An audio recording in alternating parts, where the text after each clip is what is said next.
In this lesson, we're going to look at some other interesting functions in the random module. Let's look at the choice function first, that allows us to randomly select items from a sequence.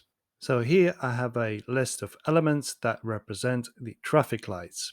And we can use a random choices function to pick elements from this list and print them out into the console. But bear in mind that choices was only introduced in Python 3.6.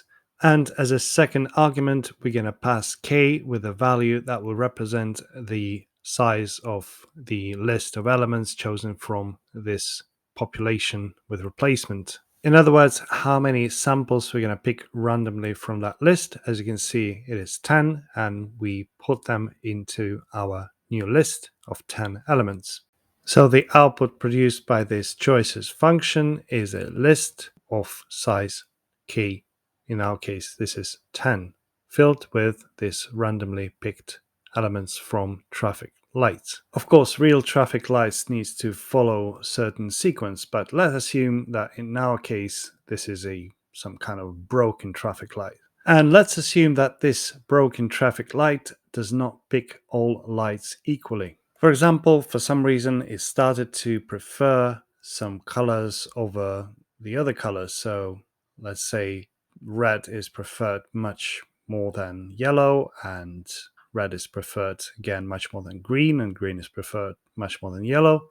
In other words, we are introducing weight to this function, and the selection will be done according to these relative weights. So after we've created these weights represented by the list called timing, we pass this list as an argument to the choices function. And if we'll run the code now, we'll see that yellow is not picked as much as red and green, but sometimes we can get odd chances like now 3 yellows. Well, you get the point. The next function we're going to look at is called random sample, and it is used for random sampling without replacement. So it returns a new list containing elements from the population while leaving the original population unchanged. And samples from the population will not contain any duplicates. However, do bear in mind that from version 3.9 Python, the counts parameter was added to this function. With this parameter, you can specify how many duplicates of elements are allowed. And also from Python version 3.9, the population cannot be an instance of a set. Here I'm running Python 3.8 and I want to pick 10 random lowercase letters. To achieve this, I'm using string ASCII lowercase, and I'm also specifying number of samples. And also please pay attention that I'm importing string module at the top of the file. So let me comment out our previous print statement and create a new print statement for our random letters.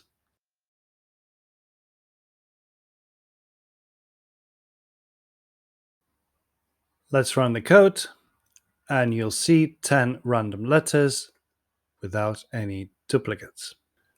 And each time we run the code, we'll get these 10 letters, but there will be no duplicates. All right, let's look at the next function, which is called shuffle, and it shuffles a sequence in place. So to illustrate how it works, I've prepared another list called players, which contains names of some random players. And shuffle function is pretty straightforward. So if I will shuffle players, then you'll see the same list, the same names, but in a different order. So random.shuffle, and I'm passing players as an argument, and then I'll print the result. So I'm printing players, and let's run the code.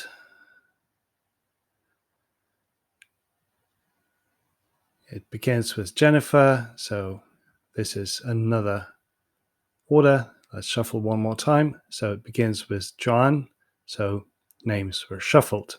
And this is how shuffle, sample, and choices functions work.